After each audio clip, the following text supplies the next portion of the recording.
Hey everybody, Tony D with another hot take. I forgot to do my predictions in the previous video, so I'll do my prediction here. So here's my prediction as this progresses. Now, again, I don't want anybody to panic, but as the coronavirus, sorry Corey, as the coronavirus continues, here is my prediction. Again, it's gonna the cases are gonna spike. They're testing better, and so those and they said this at the press conference, they'll have about 5 days worth of data that they're just going to dump at some point onto the numbers, and it's going to look like, oh my God, things like tripled in numbers.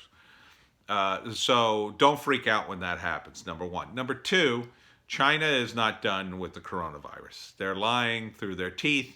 I promise you that's not true.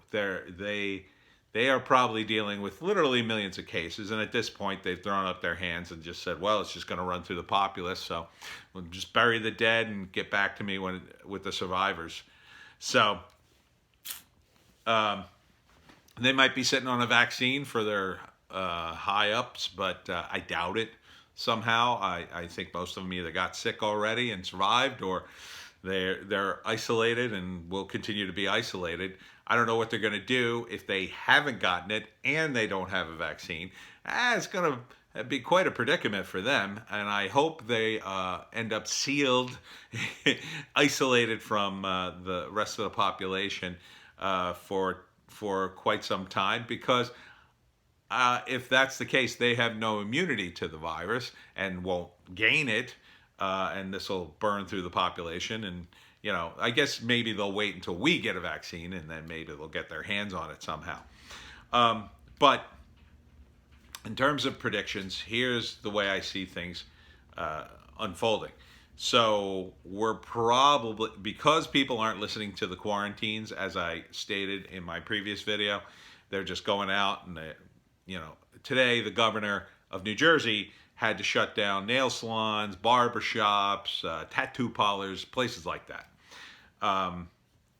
In an attempt to sort of slow roll what's going to happen, which is martial law. Martial law is going to come. Now, don't freak out, first off. It's probably inevitable because of, again, idiots who won't stay in. So as long as people keep defying the law and defying this quarantine, and they're not going to self-quarantine, and people don't watch their kids, so their kids defy the quarantine, they're going to reach the point where they're going to say, okay, people won't stay in their houses. Now we're going to have to force them. And then they're going to say, okay, now there's a curfew on. Everybody stay in their house for the next whatever length of time. We'll have the National Guard roaming the streets, and we're going to be arresting people who come out of their house and don't have a good reason to be there, which is going to cause all sorts of problems, because there are people, even now, who I'm sure have no friggin' clue about this virus, or they kind of heard about it, but they don't pay attention to the news, and they just do whatever the hell they do all day, and they'll just go out and do whatever, and they'll say, oh man, nobody's out on the street, I wonder why. They're just ignorant people, and they don't care about anybody but themselves. They're not feeling the virus, so therefore, as long as they're not feeling it, they don't care. So, at some point, I believe that the National Guard and the state police and the county police and all the polices will say, stay in your home. I don't expect that measure to last a long time, because eventually people are going to go out of their minds, but at some point that will probably happen. They'll probably have to set up some sort of hotline for people who, I don't know, are out of food.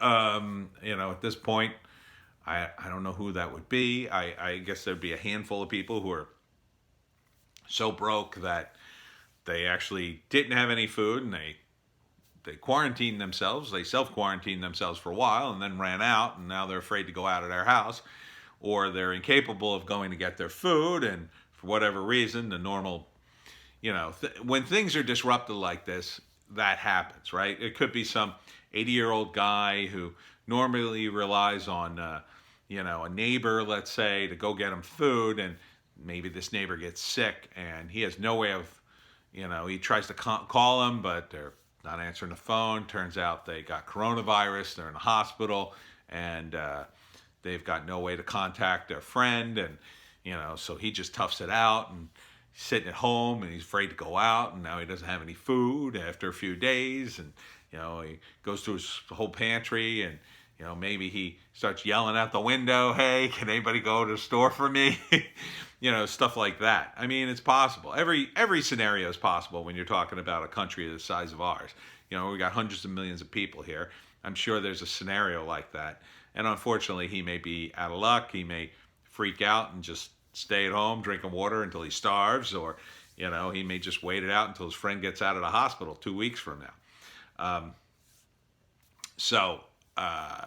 These things happen, but the thing is, and you should check on elderly people if you know any, and, if you know of someone in a situation like that, check on them. If you can't, do what you can.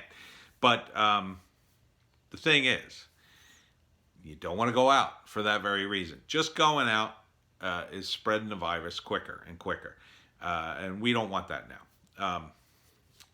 And the problem with the National Guard and the cops getting involved, and I believe they will be, is there'll be overreaches.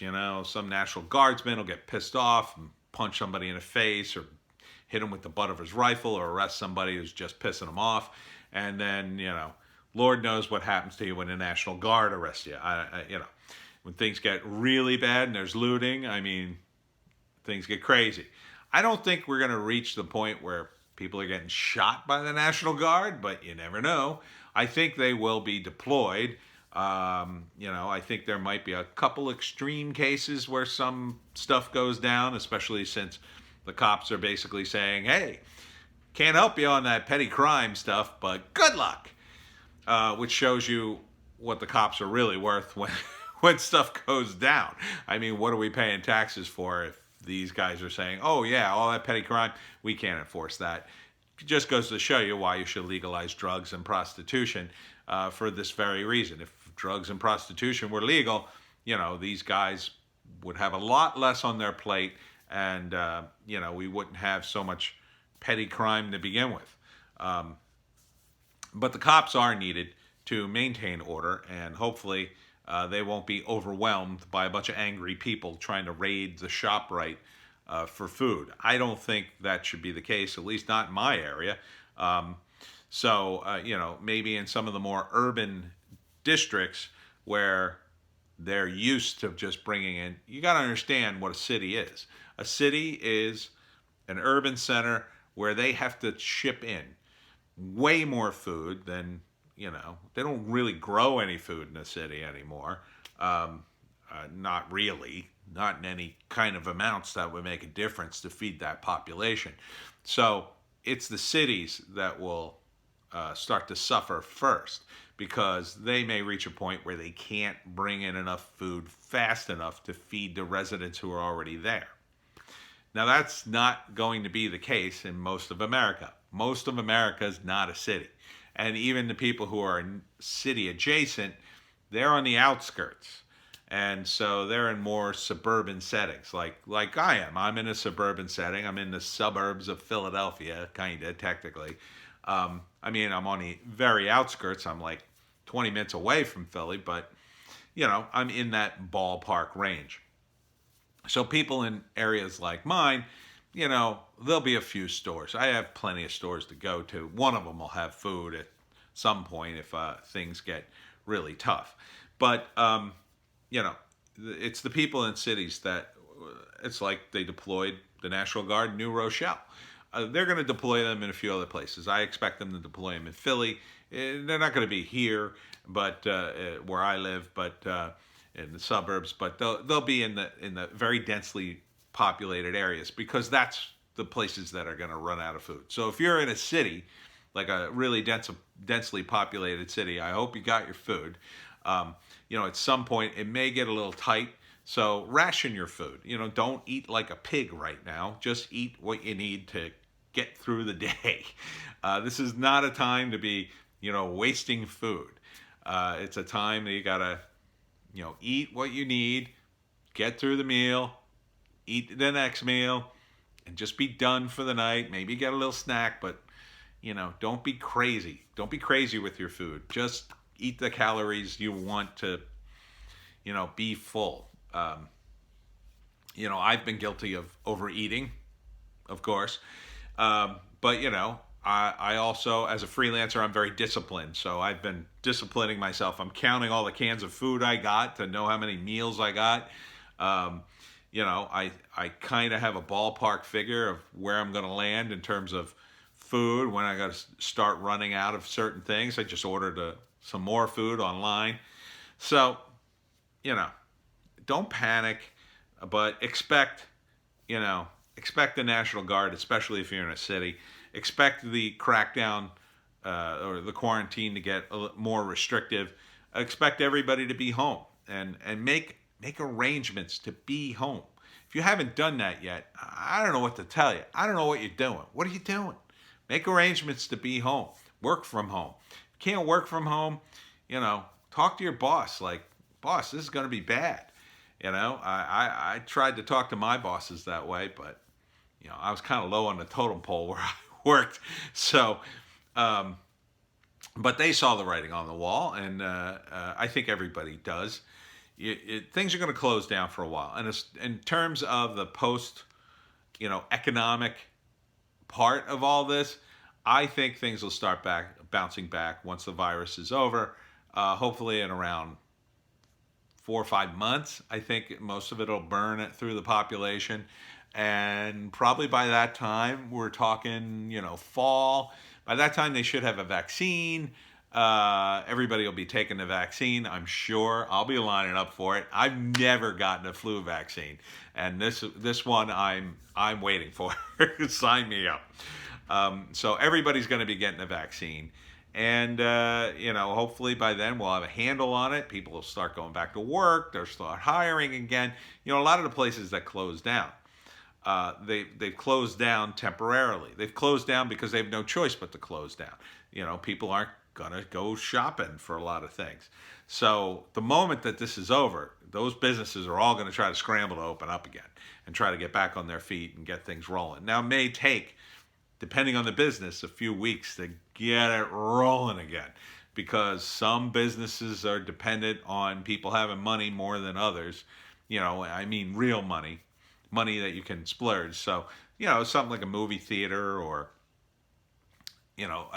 first thing they'll open will be the bars, right? And people will be like, oh, thank God I can drink again. And then restaurants will slowly start opening. The restaurants really have it tough. I feel bad for the restaurants. Places like comic book stores, they're taking it on the chin. A lot of them will go out of business, but, eventually, some of these places will just slowly start to reopen. And probably by Christmas, hopefully things will be sort of back to normal. And I can't believe we got an election coming up. That's going to be crazy. A lot of people will blame Trump, I think, for this economy, but I think you could hardly blame him for the Wuhan virus.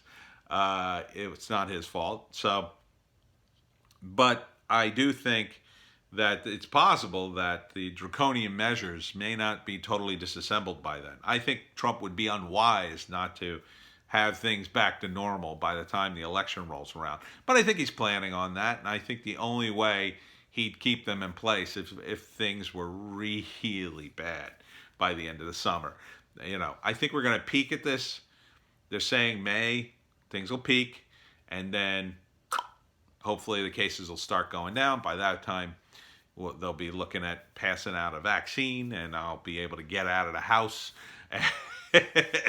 And I'll have a long beard and sunken eyes, and I'll just be like happy. Oh, the sun, I can finally come outside again.